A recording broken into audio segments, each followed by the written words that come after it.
Hi everyone and welcome. It's Happy Pride Month. I'm so thrilled to welcome to you today a conversation about the state of our LGBTQ veterans. I'm Kelly STÖRMER from the Combined Arms Institute and thrilled to welcome our special guest today, Jennifer Dane, who's the Executive Director of the Modern Military Association of America. And together we're going to have a conversation with you about our LGBTQ veterans and all of the great things that are going on for this community. But before we get started, we do have someone live tweeting today, so we'd love for you to join us in that conversation. Just give us a shout out at Combined Arms US, or you can see the LGBTQ_military handle. We'd love to hear kind of the insights or the things that you've learned today. And how, the things that you've learned. I know just me alone this week, I've been having several conversations with people and I've learned so many new things that we'll be digging into a little bit more today.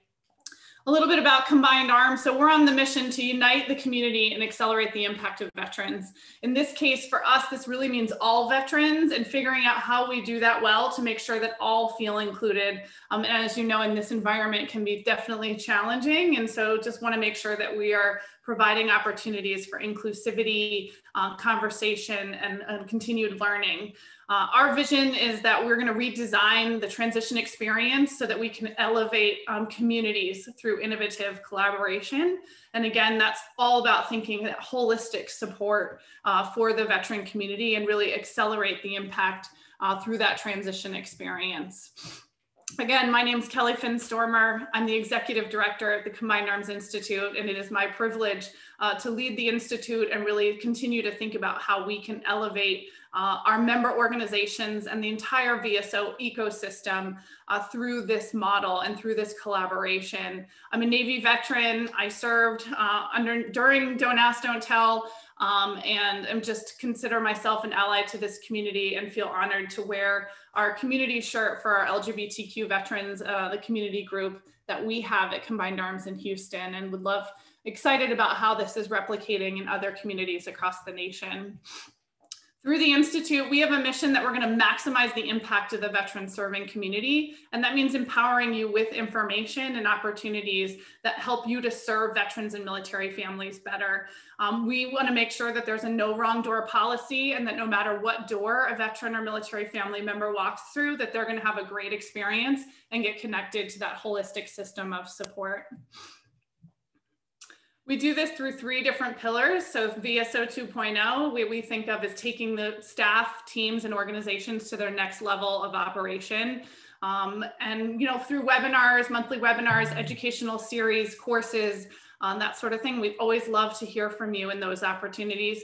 Policy and research, we'll be excited to talk to you a little bit about the advocacy work we've been doing later in this webinar, as well as through collaboration, our collaboration committees that we want to bring people together, continue to enhance professional development, and really strive towards those outcomes of working together to ensure that we're all learning and sharing best practices.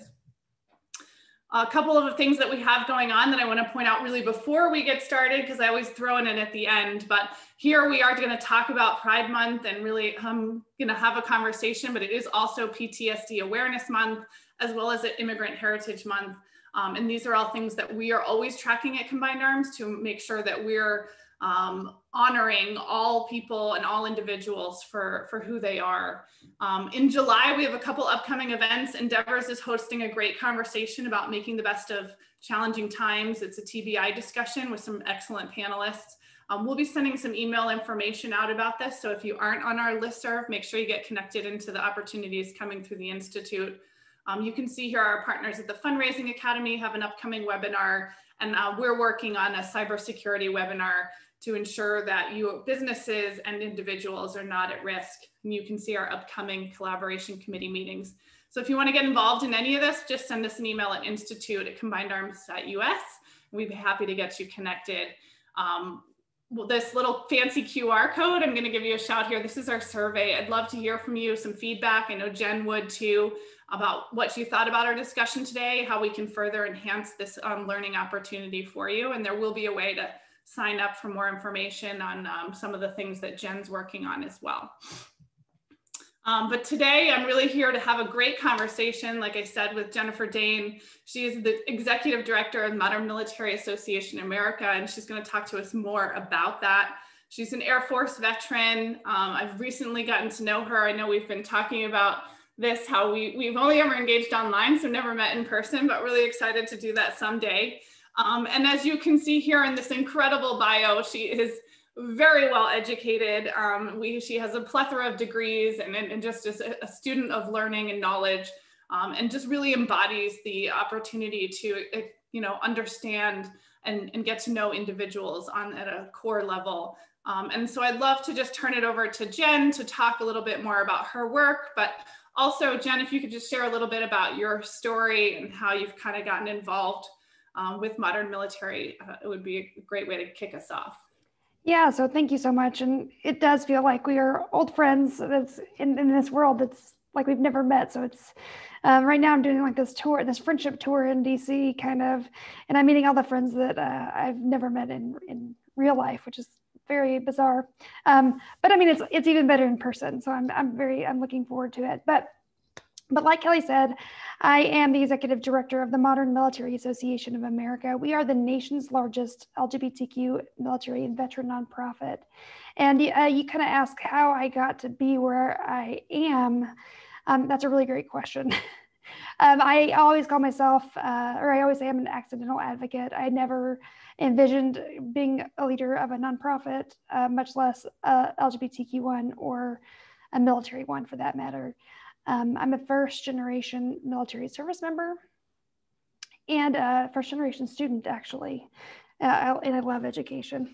If I collect anything, it's degrees. So do you have my slides or do you just want me to go into my story? Either way works. Yeah, I can go slides or story, you tell me. Okay, I'll just go with this so far. So in 1993, we actually were founded, and we were founded as a service legal defense network. And I'll kind of give you the history of that. But in 2019, we took a lot of these awesome organizations doing the same type of work and decided that we were better together.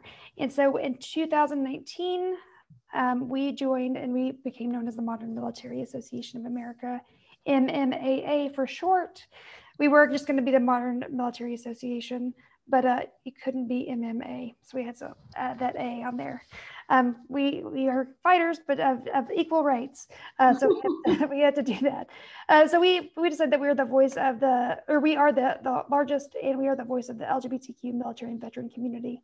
That also includes folks that have families, that are family members, caregivers, and also allies, because we welcome all.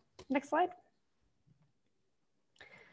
Just so I'll start my story in a little bit, but I want to give you some reference point about who we are as a community.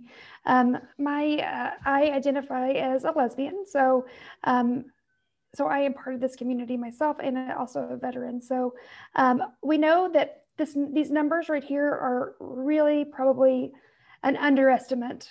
So we know since at least on Estontel, but likely before, the government has not collected any information on sexual identity or sexual orientation or gender identity because of the policies that were impacted. So this data comes strictly from the census data.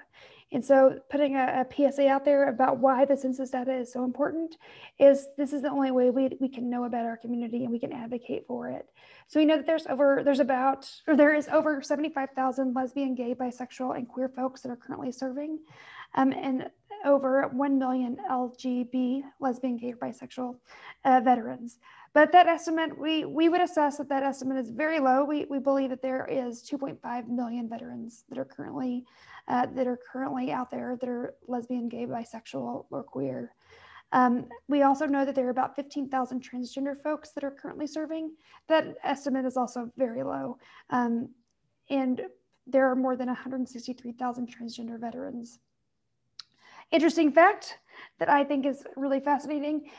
Lesbian, gay, and bisexual folks are 1.5 times more likely than their straight counterparts to serve in the military, and trans folks are 2.5 times more likely than cisgender, which means that you are the biological sex that you were born. That's cisgender.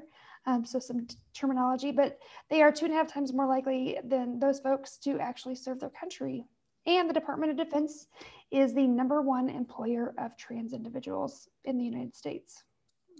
So some interesting facts about that. So next slide. This is just an overview of kind of who we are and some of like our mission and our history and our impact. I'll go more into the history in a bit, but we are dedicated to advancing fairness and equality for LGBTQ plus or military and veteran community. And really my goal really as an executive director is to really not only focus on that mission, but to ensure that everything that I'm doing is doing for the betterment of equal rights for everyone. Because I can't do the work without, progressing rights for others. And if we can do that dually, and if I can advocate for policies that are more inclusive to everyone, it's always a good outcome. So my philosophy, you will hear this on every webinar that I'm on probably, that I always want to make sure that if I have a seat at the table, that I pull a chair up. And if there is no chair, that, sometimes my voice doesn't need to be there. So I need to give my chair to someone else that needs this space. And then lastly, with this whole proverbial table, sometimes we just need to reimagine it. We need to turn over the table. We need to get rid of it. And we really need to hone into just making room for every single person, because every single person matters. And if we've learned anything from, the history of our country, that we see the fabric of our country interweaved with every single person, whether that's written and documented or not, it is very true. But we have about 85,000 members and supporters, over 80 chapters worldwide, mostly geographical based, but we do have some overseas. In a non-COVID world, we have about 200 volunteers that actually are boots on the ground and that actually do like events and outreach and things. So it's super exciting to see those. And I'm hoping that this year we get into some places.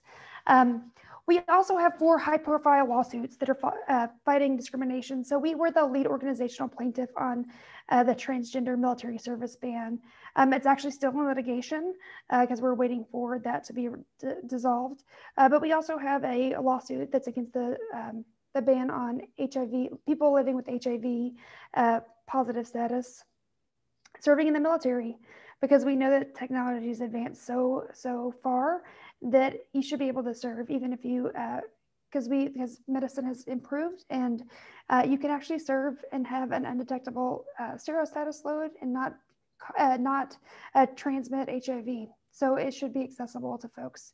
So that's one of the things that we're currently in litigation for on a large scale, but that's kind of just a little snippet of what we do. We also do a lot of policy development, a lot of advocacy and education, which I'll talk about in a little bit later. Next slide. And feel free to ask any questions too along this way. And I know we're gonna have a conversation too.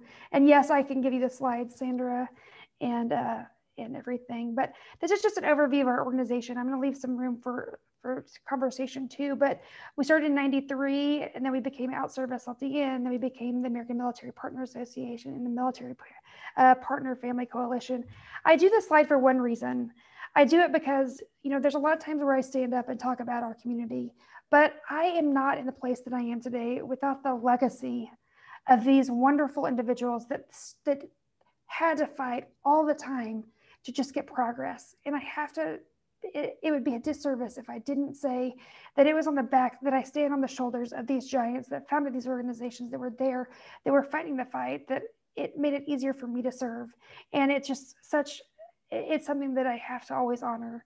Next slide. Thanks, Jen. I'm just going to insert a little comment here. I don't know if you can see the questions, but I, for some reason, can't. So if you all want to put them in the chat, and then that way, because I can do that. But what I love about this slide is it goes beyond egos and logos, and really just like the importance of collaboration and working together to advance impact. And this is the perfect culmination of that. Of that, it just embodies that overall. And we encourage people to think hard and deep about what does efficiency and impact look like for our veteran community, and how do we can come together to advance that. So Thank you. Absolutely. And so here's where my story starts. So I'll get into that in this slide. But we know long before this timeline starts, we know that discrimination was occurring in the military for the LGBTQ community. We know that specifically at the Revolutionary War, we know that there was a first discharge of a gay soldier there. He was actually drummed out of the brigade. I'm not an army army person, so I hope that's the correct terminology, or the battalion. I'm not sure. I'm just gonna leave that there. But we know that he was discharged during the Revolutionary War, so it started back then. But this is just like really, I'll let you read it, but mostly it starts in 53 whenever it was really codified into law. But where you picked me up in this story, in this timeline, this linear timeline, is in 2010. So I served in the military. I started my service in 2010. I joined as an Air Force intelligence analyst. I remember going to the military exam processing station and getting this piece of paper. And if you were to find me in my house, I have it always sitting next to me because I always want to make sure that I am acknowledging. But it said if you were ever to be found conducting homosexual conduct, you'd be discharged. You'd be discharged under the Uniform Code of Military Justice. And if you know anything about the Uniform Code of Military Justice, you know it always says punishable up to death. I don't know why I always remember that, but you know, and I remember signing that paper knowing that I was hiding who I was, but I knew that it shouldn't matter, that the person that I loved, it shouldn't matter who they were, that I just needed to do the best that I could for the community. So you picked me up in 2010. We're at a place where there was a report that was issued that said, that after Don't Ask, Don't Tell, there's like low risk for soldiers or military members based on low risk for their ability or effectiveness. So in 2010, Secretary Gates issued that memo. And so we saw the process of 2010 starting the repeal of Don't Ask, Don't Tell. And what Don't Ask, Don't Tell was a policy founded in 1993 because we know in 1992, sorry, I'm throwing out a lot of numbers, but so in 1992, we had this sailor, his name was Alan Schneider, who was brutally murdered on the shores in Japan after he was brutally murdered by by two of his colleagues, two of his folks, just simply for being gay.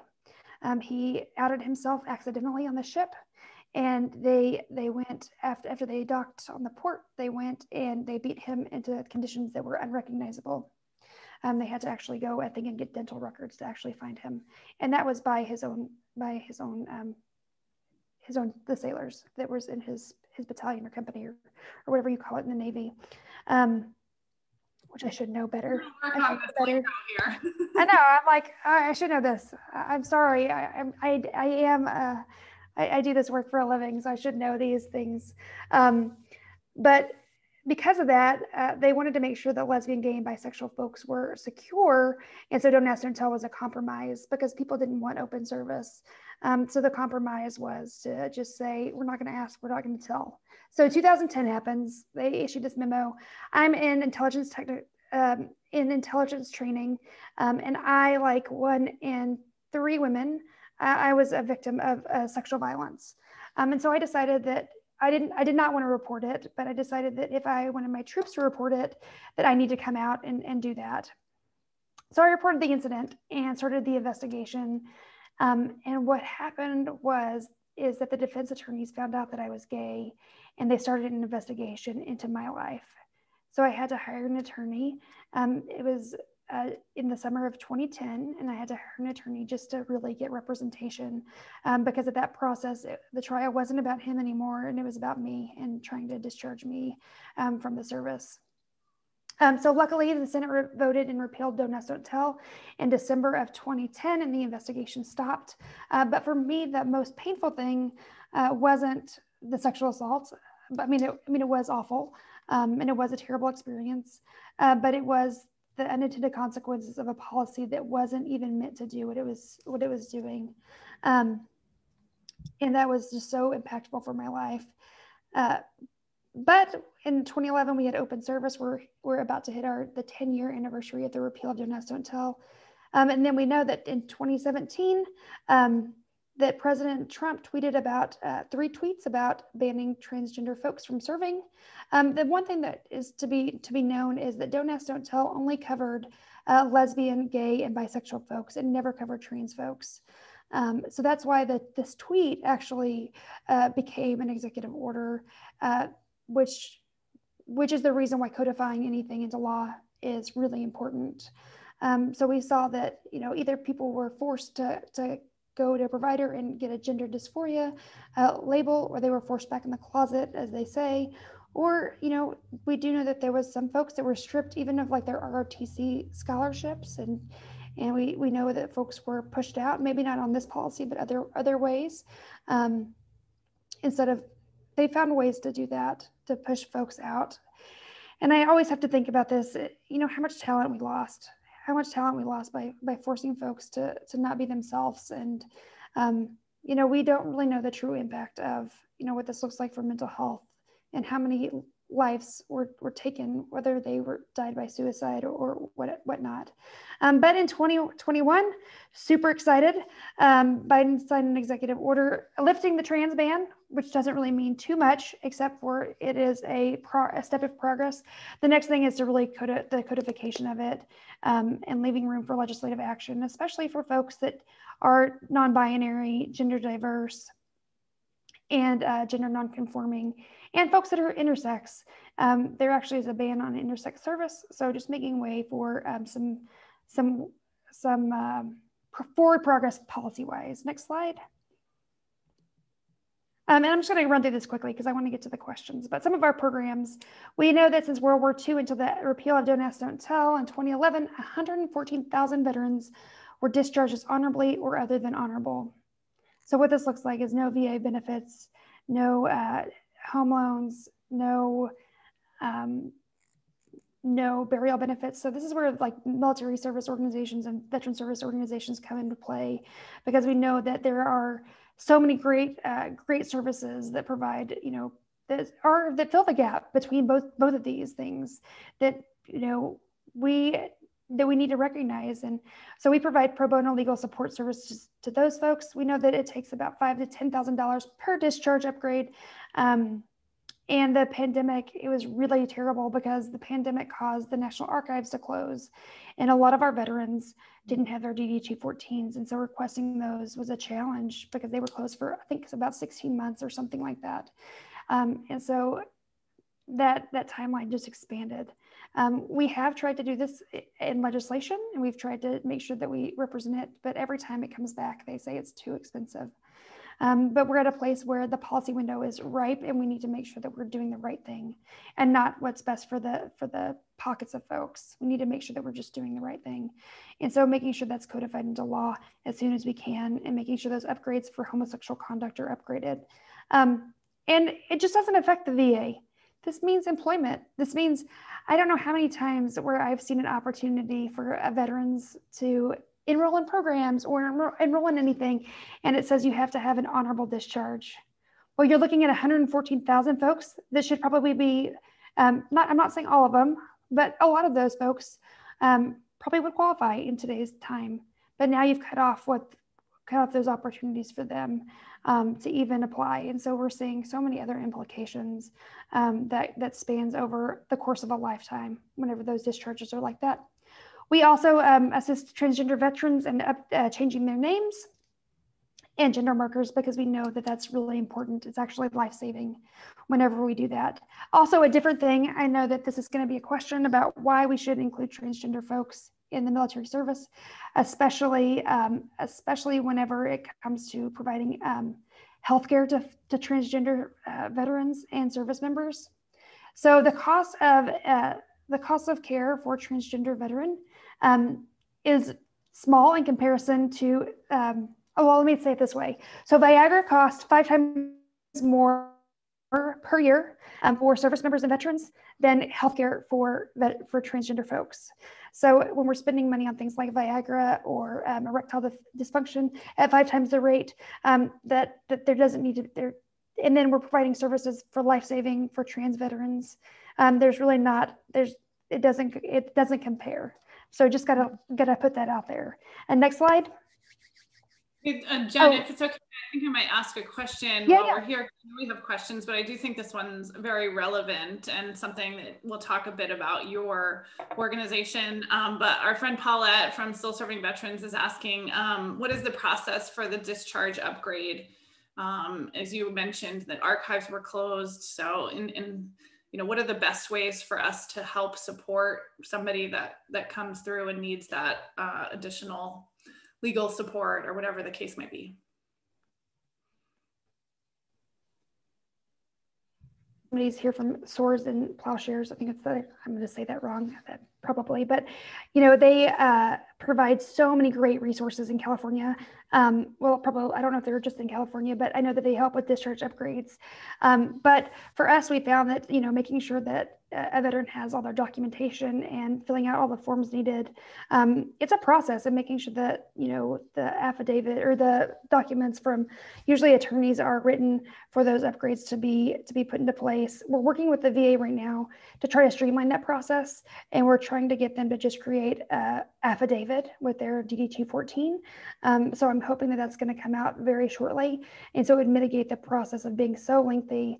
But additionally, because it has to go to the Board of Records Correction, we'd know that also during the different service branches, unless it hits the statute of limitations, which I believe is 15 years.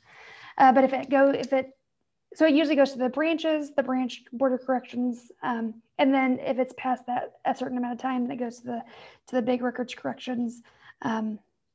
But for us, we've seen the process take 2.5 years at minimum.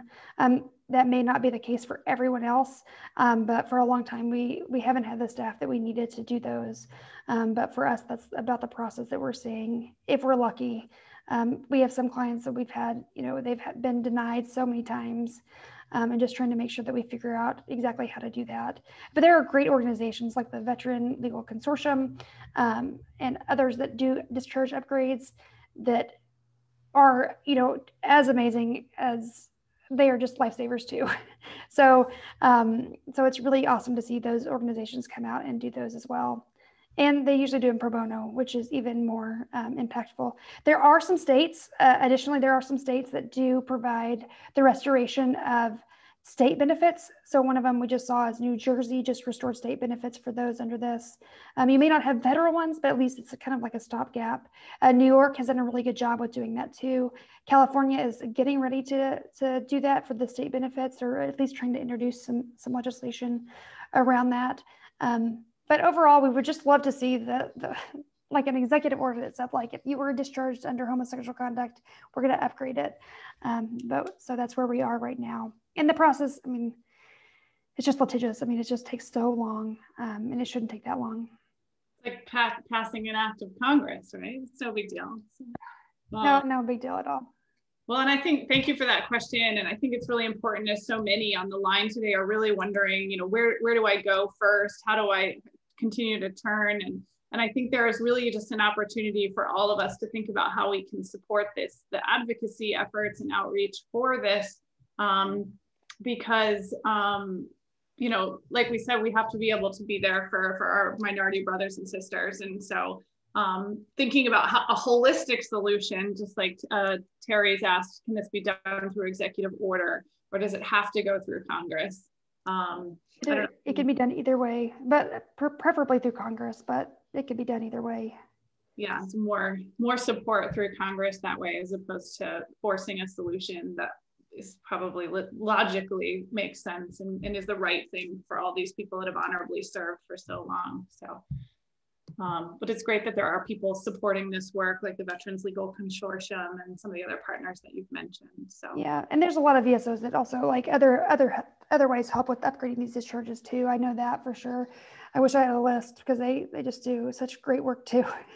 But our next one is a Rainbow Shield cultural competency training. And basically this is our online certification program that educates folks on the intersections between LGBTQ military and veteran service, and how you as like VSOs and MSOs, and well, actually, like, we meet you wherever you're at, just to really understand like the basics of what our community looks like, some of the issues, how you can get involved, and how you can be competent in how you serve those folks. And so we're actually revamping those, and we're going to relaunch it next month. And so we will have an awesome Rainbow Shield certification training upgraded next month. So if you go to our website, you can see that there, but it will be hot off the press at the beginning of the month. Great, and we're going to talk a little bit more about that later. If they are in the survey that I have, if you're interested in more information about this or doing a military connected group, we'd love to put that together through the Combined Arms Institute. Or if you have a very large organization and want to have just your own specific training, there are opportunities to kind of come together through that. And we're going to touch a little bit more on that in the Q&A at the end. Yeah, and so the last two is we have it's called Mil Pride. It's supporting our families that maybe our military families identify as heterosexual or straight, but they have LGBTQ youth, or they are youth with LGBTQ parents. So we provide a space for them because we know Generation Z, they're the most gender diverse generation coming up. And we know that 1 in 6 youth identify as LGBTQ, and we have to provide places for them to go and for them to be, to have support. So we have a group like called Mil Pride. You can find us on Facebook and Twitter. But eventually we're going to start having more events to bring just families closer together and share resources and share like support one another. So that's going to be coming out hopefully whenever the pandemic finally ends. I'm hoping that at least next summer we can partner and hopefully do a camp, I would hope, but we'll see. Then next slide. And then lastly, we have global chapters. We have about 85 chapters across the country and overseas. We're mostly on Facebook, so we welcome everyone. So if you're an ally, an advocate, just come join us. We have a lot of fun. But you can search on Facebook MMAA, and then the state that you're at, or a branch that you're at, or a veteran or enlisted officer. We have different chapters all over the place. So we'd love to have you included. And we just have that's where actually I got connected at the very beginning whenever I was in the service, was through the chapters. I started out as a chapter leader and made my way all the way up to executive director, which is kind of funny to even look back and think about. But next slide, unless it's it. Oh, I guess I forgot about this. We also have a magazine. So if you are doing great work and want to share with us, we have a magazine for that. So email us. We would love to put your stuff in our magazine and to share it, because like I said earlier, we're stronger together, or we're better together. And if your work can benefit, our community or vice versa, we'd love to highlight that. Next slide. I think that's the last one for real. I also have a fancy QR code, so you can scan it, and it takes you, I think, to our donation page. So we, like many others, we are 501c3. So if you're interested in supporting financially, or anything, if you can't do it financially, totally good. We also would take time, talent, and treasures. So all of the above. But I want to leave some more room for some questions. And thank you for letting me be here and share about our organization. Absolutely. Yeah. And I have a bunch of questions, and if I'm sure there are some in the chat. I added this slide, Jen, so this is something that I know that we worked on together. And so we wanted to talk about some of this legislation that we're working on as continued allies of the community, and some additional conversations we're having at Combined Arms. And I just want to be, appreciative of you, and for sharing your story, and for being authentic in all of this. Is we're all on a learning journey together to understand how we can be more supportive of each other. So for those of you that have questions, as you can tell, Jen is very open. And so I encourage you to just ask what's on your mind. Before I jump into that though, together we worked on supporting the Equality Act. I personally, we worked in partnership with Minority Veterans of America, IAVA, the Service Women Actions Network, the Modern Military, and Freedom for All Americans during the Military Appreciation Month to kind of do some outreach in support of the Equality Act. And I think this is an important thing, because it was something I didn't realize, or didn't have to think much about, is just that, not in every state across America, people are not protected based off of their sexual orientation. or gender identity. And so depending on what state I live in, can say, I'm not going to rent you my home, or I'm not going to offer you employment still in America today. And this is what's important to us, certainly as an organization, that we have opportunities for all people that can be served at Combined Arms. We serve all veterans, and we want to make sure we connect them with the right resources, but we also want to encourage and advocate for opportunity, that no one is discriminated against based off of, their gender identity or sexual orientation. So it's a great partnership for us, and there's still a long road ahead as far as this one goes. This is still, an opportunity ahead of us. And then of course, we're supporting the Armed Forces Transgender Dependent Protection Act. And Jen, I think you could probably talk a little bit more about this one, if you could, for everyone. Yeah, so the Armed Forces Transgender Dependent Protection Act is all a mouthful, but basically really hones into like the dependence of service members who are transgender. So what that means is, we know that during this year, there was about over 100 bills, state bills, that were introduced that discriminated specifically against transgender individuals, mostly targeting trans girls in sports. But we do know that they also had about 14 of those that restricted medical care for transgender individuals. We do know that it was signed into law in 3 states, and that represents 14 military installations. So we have 14 military installations that are in states that, if you are a dependent of a service member and your child, that you could literally face a felony for taking them to get care if they need care in those states. And that means that if you are getting hormone treatments or doing medically necessary things, I'm not talking about surgeries, I'm not talking about that, I'm just talking about really, things that are timely for kids that are transitioning. The parent, and sometimes the parent, can get charged with a felony, and so can the doctors. So we just really want to make sure that, the dependents of service members, that they don't have to fight the battle when they go home. We defend our country every day when we go to work, and you shouldn't have to defend your family for just being who they are. So we helped introduce this bill and had the support of so many other organizations, which was so amazing. I think I cried whenever I just saw the list of all the supporters, because I know the struggle. I can't imagine my child having to be turned away just from healthcare, just for being who they are. I'm not trans. I don't have a trans child, but I know that so many families do, or maybe their spouses. And when you talk about having to drive, I've talked to spouses that they had to drive like 3 or 4 hours from base just simply to get healthcare. We shouldn't be doing that. They should have just access because they are supporting. And so what this also means is that that transgender folks can enroll under the Exceptional Family Member Program through the military, and that this will can restrict them from going into states that have anti-trans legislation that is signed into law. So basically protecting families, because at the end of the day, we know that the culture just is not good for those families. So that's kind of like the gist of the bill. And it also expands more and codifies into law what the Exceptional Family Member Program is, and really just giving some access and visibility to that program, and the need for some really significant change and awareness for the Exceptional Family Member Program.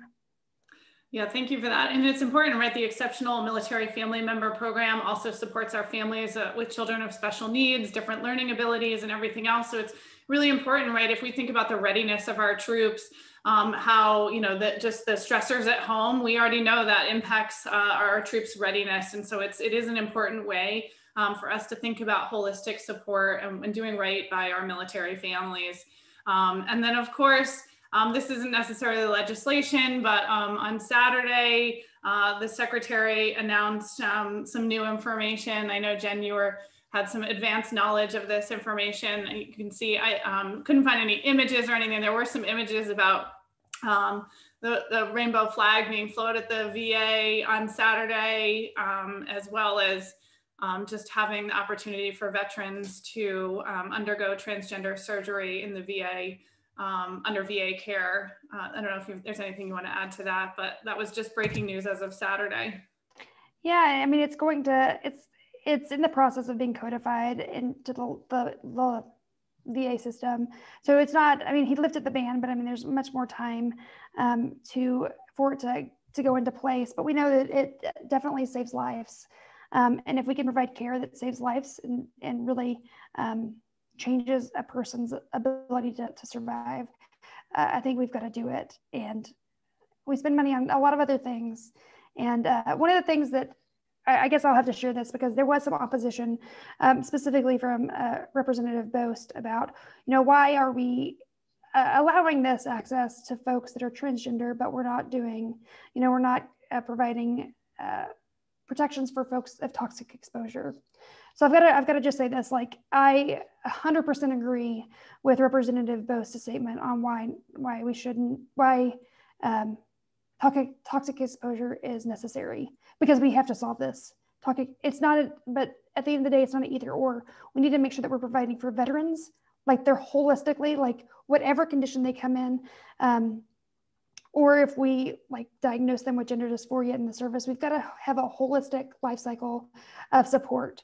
And that does mean also toxic exposure needs to be seen. And I mean, I have a personal dear friend that has cancer because of it. And I love her. She's one of the most brilliant people I've ever met. And it isn't about choosing between one or the other. It is about saying we need both and we need it today.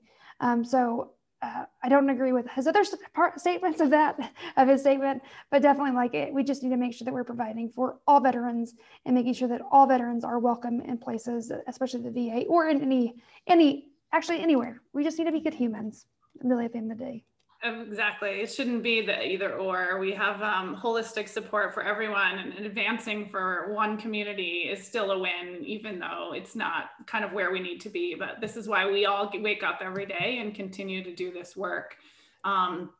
I'm just going to throw this up there so you guys can all snap this, and then I'm going to turn this down. This is the link to our survey. We are having a convening at Combined Arms on October 8th. And then we also have our LGBTQ military ball on Saturday, October 9th. So for those of you that want to come into Houston for that, we'd love for some extra attendance to our LGBTQ ball just to celebrate this community. But for some reason, I'm going to do this now because I can't see the question. So I'm going to stop sharing. So maybe that will help. And then make sure I can add this. So there's lots of questions. Yes, we're being recorded. Slides will be available. I will definitely send them out.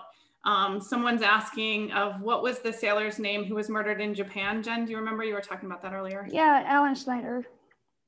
Okay. Schindler, excuse me, Alan Schindler. Great. And then someone here is asked in the chat, the Maine Bureau of Veteran Services is currently researching, developing an LGBTQ, PTSD, TBI, and MST review board for bad paper discharges, access to discharge upgrades, and connection to benefits. Are you aware of any other boards like this in the United States? And if so, can you connect me to them? Yeah. Well, it's interestingly, Sarah, you're the one that asked that question. It's been really interesting. There was I think it was a Yale Law School. They actually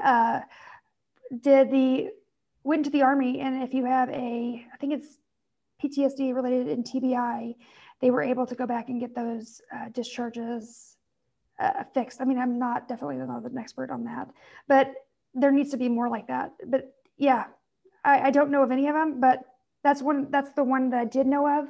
But I know that they're working to make sure that, I know in the VA that specifically they're working on trying to make sure that this is taken care of, because I mean, these are all huge issues.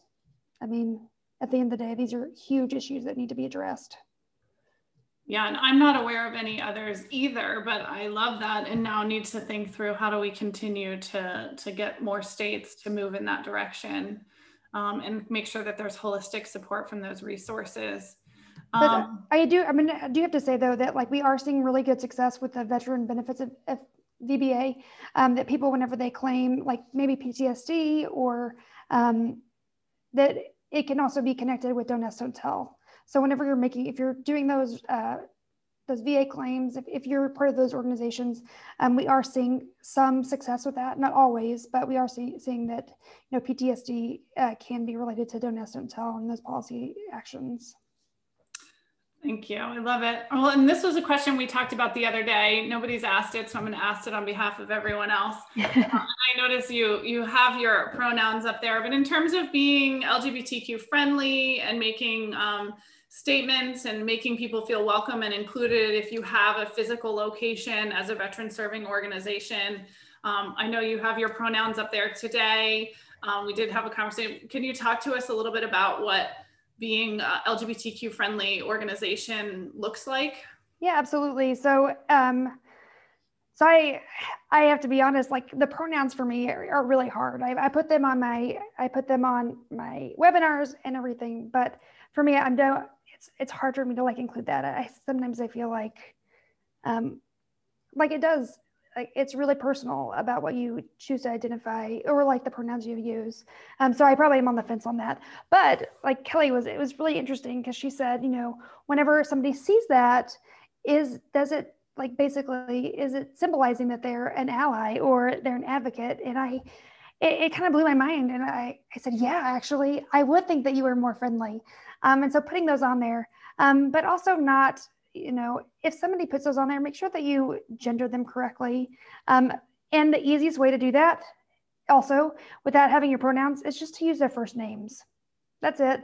Don't use she or her, just use their names.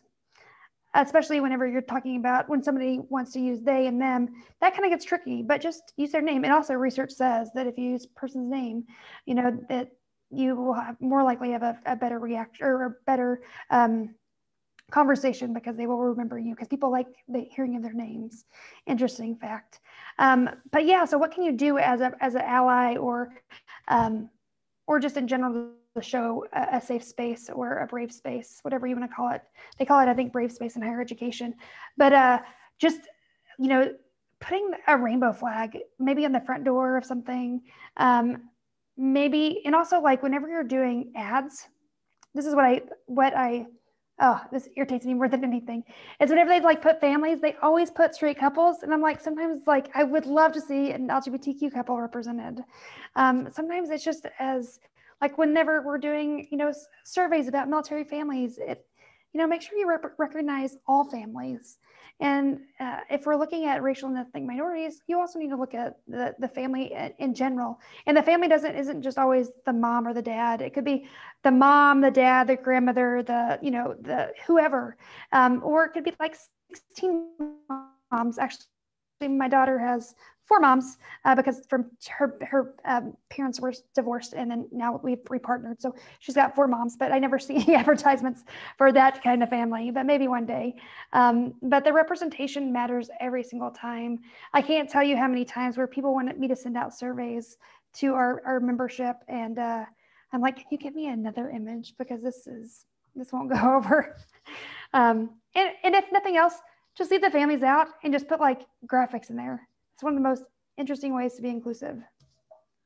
I love it. And I know I have our community leader from Combined Arms, Roy, is online with us today, and he's providing some suggestions too about having local LGBTQ magazines in the lobby or in the breakout room, or just, thinking about all kinds of different people and with varying interests and having that, just public markers that show that we're welcoming and friendly to all individuals. And so that's why this is stemmed from that conversation of how do we think about it.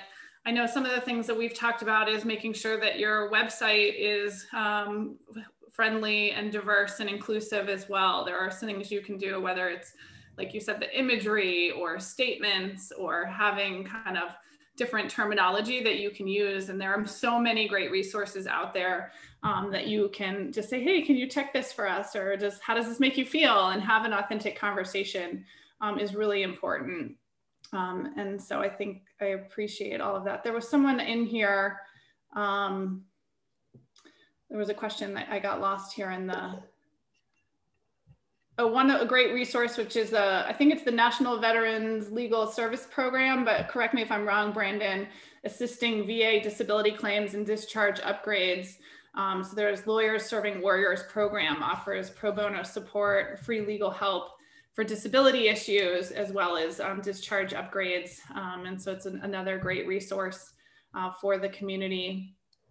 Let me see. I know Amy. And I'd be remiss to not say, like, one of the biggest things as you can do as allies is, I always talk about, you know, what can you do as a person, and that's voting with your money. And so what that looks like is going to establishments that support causes that you really care about. I mean, I will talk about this all the time, but there's this awesome chicken restaurant, it's fast food, got amazing waffle fries and wonderful lemonade, but they support a lot of anti-LGBTQ causes. And although I love their food, I make sure to not go to them, because I vote with my money and I make sure that I'm spending my money in places that it matters. And whether that's, you know, supporting businesses like that, because they do have values that people align with, and that's fine. Just do it. Make sure that you're aware of how you're spending your money, where you're spending it. I mean, even there's a website called I think it's opensecrets.org or gov. I think it's opensecrets.org. But it really goes and it shows you all the corporate profiles of who they support, like legislatively, like who they lobby for, or who they give campaign money to, or and just, I mean, I had to do it. I took an inventory, like, who is my cell phone provider? Who is my internet provider? Am I making sure that I'm supporting, you know, efforts that aren't harming me, but are progressing the values that I have? And when you do that, it's just really important that you're looking at that and making intentional decisions about what you're doing.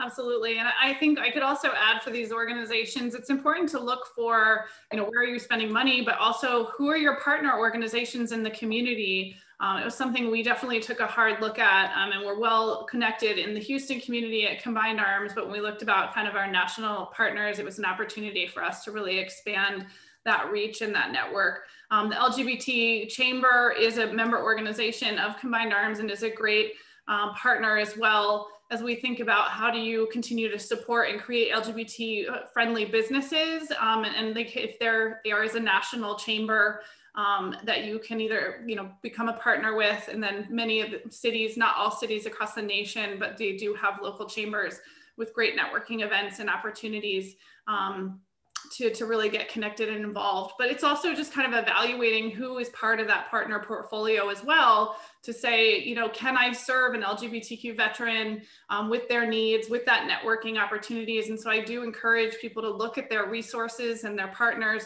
and their networks in their community to ensure that you have opportunities to connect with individuals and refer them where needed. And again, another partner of ours is the Montrose Center in Houston, and they have many great resources, one of which has been highly used recently, where they have financial assistance resources, and it's not actually even specific for the LGBTQ community. So it's been pretty amazing partnership to say, if you have a financial need, we can support you. And that's just a great show of goodwill to say that, you know, it's not just for the one community, it's saying we're supporting all veterans and military families. And I love that about them and their partnership. So someone's asking about did you answer this? Where was the website where we can see various companies' support?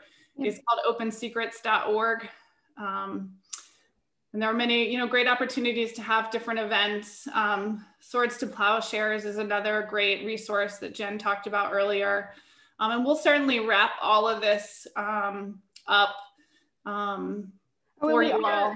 We are releasing a guidebook. It was called called the Freedom to Serve Guidebook, and that will be released. It'll be a free resource for folks too. Right now it's about 125 pages, but and it just covers everything for with the definitive guide for LGBTQ military service. So just so everyone knows. Well, I love that. And we're going to compile all this information and make sure we send it out to all of our attendees and our registrants. And I just want to say thank you to Jen for your sharing with us and for educating us so that we can ensure that we can support the LGBTQ community better. And to all of you for taking the time to be on this, to understand how you can support everyone better.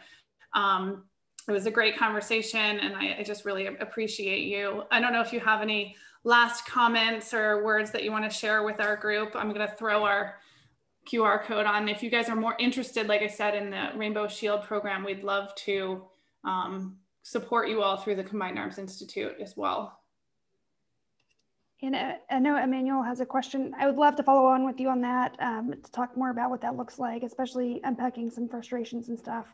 I put my email in there, but would love to connect for sure. And thank you for having me. This was so awesome. Of course. Yeah. Thank you, everyone. Again, here's the QR code. Jen, if you have any last statements or parting words that you want to leave everyone with, we're just so grateful to you. And we'll follow up with everyone in your comments and questions. Make sure you get connected.